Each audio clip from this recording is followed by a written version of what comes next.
الاكتئاب هو حاجة صارتك دقة بدقة.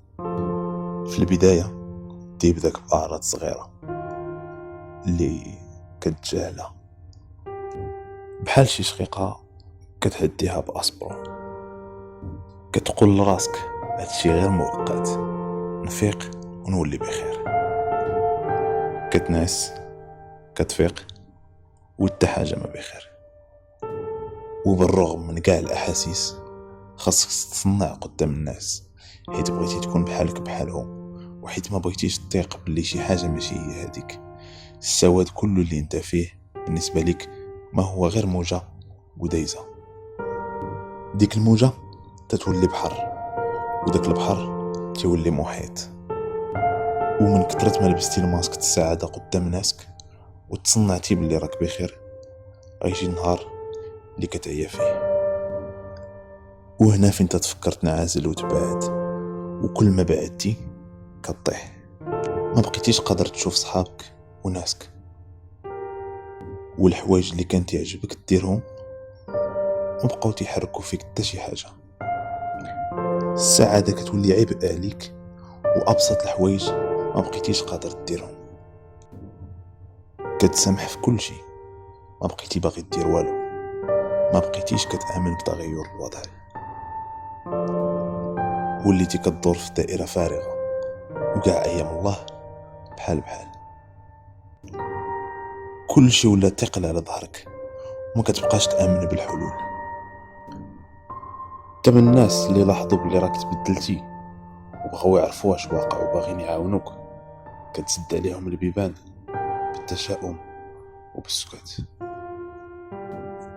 كترفض دير الخطوه للحل، وخاف الداخل ما كرهتيش ترجع للانسان اللي كنتي قبل.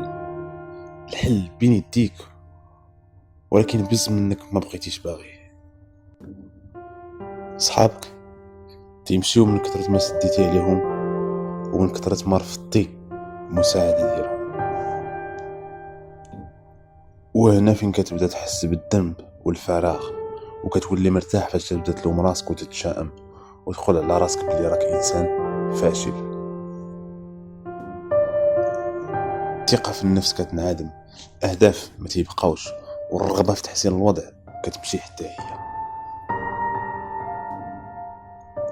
وصلتي لمرحلة الفراغ والسواد المطلق، وبديتي تكره نفسك وحياتك.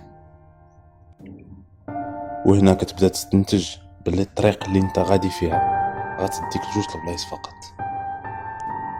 الا بقى فيك شي بسيط الامل غتطلب المساعده، ولا ما بقاش غادي توضع حد لحياتك.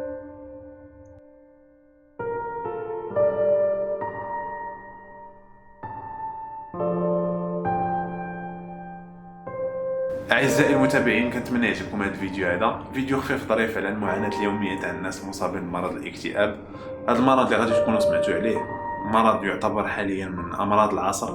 300 مليون شخص في العالم كله مصابين بهذا المرض، نسبة اللي كبيرة بطبيعة الحال، علما أنه هذه النسبة هذه ما هم غير الناس اللي يقدروا يشخصوا المرض. يعني كاينين الناس باقين عايشين بالمرض، وكاينين الناس يلا غيبدا فيهم.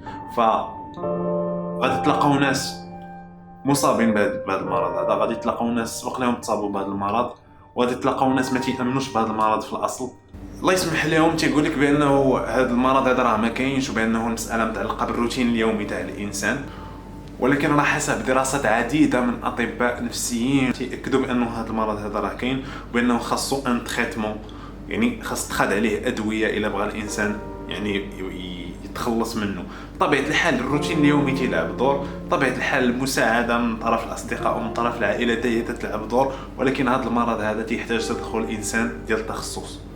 فإلا كنتي تحس بهذه الأعراض، خاصة إلا تجمعوا عليك كلهم في وقيته وحدة، أو لا كتعرف إنسان شفتي فيه هذه الأعراض، نصحوا باش أنه يمشي عند أخصائي نفسي يدير تشخيص المرض، يعرف أشنو عنده، يتبع التريتمون. بطبيعة الحال المساندة، عرف اشنو تقول ليه، عرف اشنو دير معاه، عرف اشنو غادي يقدر يقلقو. تقدر تقول ليه كلمه وترفع عليه المعنويات ديالو، وتقدر تقول ليه كلمه وتطيح ليه المعنويات ديالو، ويزيد يغرق في داك السواد. والسواد على سواد على سواد للاسف يقدر يعني لا قدر الله يفكر في الانتحار. الدافع اللي خلاني نهضر على هذا المرض هذا هو ضعف التحسيس في مجتمعاتنا العربيه، بحيث ان المنابر الاعلاميه ومواقع التواصل الاجتماعي قليل فين تهضر لك على هذا المرض، وإلا كاع هضرت على هذا المرض تهضر مصطلحات تقنيه او مصطلحات يعني ديال التخصص صعيب على بزاف تاع الناس يفهموهم. فحاولت نبسط الاعراض في هذا الفيديو هذا، وعافاكم واحد المساله جد مهمه. عافاكم الله يرحم الوالدين، ملي تشوفوا واحد الانسان ولا منعزل ما بقاش قادر يتلاقى مع الناس، ما بقاش قادر يخرج لبرا، قلب عليكم، ما بقاش يهضر معاكم، ما تاخذوش المساله كمساله شخصيه وتقلقوا منه وتقلبوا عليه ولا تمشي تقولوا ليه شي هضره ماشي هي هذيك. حاولوا تفهموا الوضع، حاولوا تسولوا اشنو واقع، ياك لاباس، اشنو المشكل، حاولوا تسولوا المحيط ديالو العائلي تعرفوا اشنو كاين. يقدر يكون هذاك الانسان فعلا ضحيه تاع اكتئاب، فعلا غادي في واحد الوقيته اللي كحله عايش وسط من السواد، يعني بزاف الحوايج واقعين في حياته. يقدر يكون غادي فريمون في المطبه، وتقدر انت هذيك الهضره اللي غادي تقول ليه من ورا ما تشوفو قلب عليك تزيد طيحو في المطبه وتزيد تحسسو بانه انسان فاشل ويقرر يدير شي حاجه ماشي هي هذيك. فالله يرحم الوالدين، نكونوا متفاهمين، نعاونوا بعضنا البعض. الناس اللي مصابين بالاكتئاب محتاجين لينا ومحتاجين اخصائيين نفسيين. السلام عليكم.